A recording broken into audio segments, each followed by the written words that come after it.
Hi friends, welcome to Praveen creations Telugu YouTube channel. Friends, ఈ video చూసే ముందు ఒక లైక్ ఇవ్వడం మాత్రం మర్చిపోకండి. T20 వరల్డ్ కప్ కోసం ఇప్పటి నుండి అన్ని జట్లు వ్యూహాలు రచిస్తున్నాయి. ముఖ్యంగా ఆస్ట్రేలియా లెక్క నెక్స్ట్ లెవెల్లో ఉంది. ఇప్పుడు ఓపెనర్గా ఇద్దరు ఆటగాళ్లను ఎంపిక చేసినట్లు తెలుస్తోంది. ప్రస్తుతం అంతా ఇండియన్ ప్రీమియర్ లీగ్ 2024 మాయలోనే ఉన్నారు.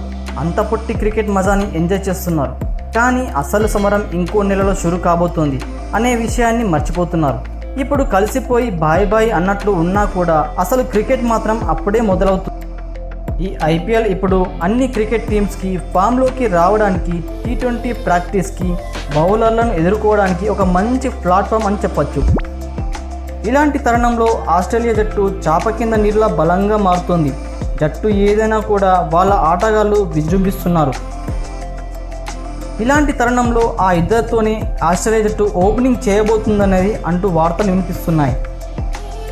ఐపీఎల్ అనేది ఇప్పుడు ప్రతి జట్టుకు ప్రాక్టీస్కి మంచి అవకాశం ఇస్తుంది. బ్యాటింగ్, బౌలింగ్, ఫీల్డింగ్లో ప్రతి ఆటగాడు చెలరేగిపోతున్నారు. ముఖ్యంగా ఆస్ట్రేలియా జట్టుకు ఇది బాగా ప్లస్ అవుతుంది. ఏ జట్టులో ఉన్నా కూడా వాళ్ళ ప్రదర్శన టాప్ మ్యాచ్గా ఉంటుంది. ఇలాంటి తరుణంలో T20 వరల్డ్ కప్లో ఆస్ట్రేలియా బలమైన శక్తిగా ఎదుగుతోంది అనడంలో ఎలాంటి సందేహం లేదు. ప్రస్తుతం వాళ్ళ ప్రదర్శన చూస్తే అలానే ఉంది. T20 వరల్డ్ కప్ జట్టులో ట్రావిస్ హెడ్ పేరు ఖచ్చితంగా ఉంటుంది. సన్ రైజర్స్ హైదరాబాద్ జట్టు తరపున ప్రతి మ్యాచ్లో విజృంభిస్తున్నాడు. ఢిల్లీలో జరిగిన తాజా మ్యాచ్లో కూడా కేవలం 32 బంతుల్లోనే 89 పరుగులు చేశారు. మరోవైపు ఢిల్లీ జట్టు తరపున చెలరేగిన జేక్ ఫ్రాజర్ మెక్ గర్గ్ పేరు కూడా ముఖ్యంగా వినిపిస్తోంది.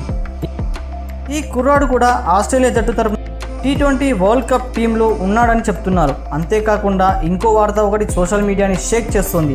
అదేంటంటే ఇప్పుడు ట్రావిస్ హెడ్, జేక్ ఫ్రాజర్ కలిసి T20 వరల్డ్ కప్లో ఆస్ట్రేలియా తరపున ఓపెనర్గా చేయబోతున్నారు. నిజానికి ఆ ఊహ కూడా టీమిండియా క్రికెట్ అభిమానులకు నిద్ర పట్టనివ్వడం లేదు. ఐపీఎల్ మ్యాచ్ల్లో అంటే తమ అభిమాన జట్లలో ఉన్నారు కాబట్టి వారి విధ్వంసాన్ని ఎంజాయ్ చేస్తున్నారు. కానీ T20 వరల్డ్ కప్లో ఇదే తరహా ప్రదర్శన అంటే మాత్రం ఊహించుకోవడానికి కూడా కష్టంగా ఉంటుందని కామెంట్ చేస్తున్నారు. మరోవైపు మన యంగ్ స్టార్ కూడా ఫామ్లోకి వస్తున్నా వారికి ఏమాత్రం ఛాన్సులు వస్తాయో చెప్పే పరిస్థితి లేదు. ఈ థాట్ వచ్చిన తర్వాత టీమిండియా అభిమానులు ఐపీఎల్ మజా కంటే కూడా వరల్డ్ కప్ గురించే ఎక్కువ ఆలోచిస్తున్నారు. మరోవైపు ఐసీసీ కూడా పక్క ప్రణాళికతో రావాలని ఆలోచిస్తున్నారు. ఈసారి ఎలాగైనా కప్ కొట్టాల్సిందే అంటూ కామెంట్ చేస్తున్నారు. ట్రావిస్ హెడ్, జేక్ ఫ్రాజర్ ఆస్ట్రేలియాకి ఓపెనింగ్ చేస్తే ఎలా ఉంటుంది అనేది మీ అభిప్రాయాన్ని కామెంట్ బాక్స్లో కామెంట్ చేయడం మర్చిపోకండి. ఫ్రెండ్స్, అలానే వీడియో నచ్చితే లైక్ చేసి ఇలాంటి మరిన్ని క్రికెట్ అప్డేట్ కోసం మన ఛానల్ని ఇప్పుడే సబ్స్క్రైబ్ చేసుకోండి.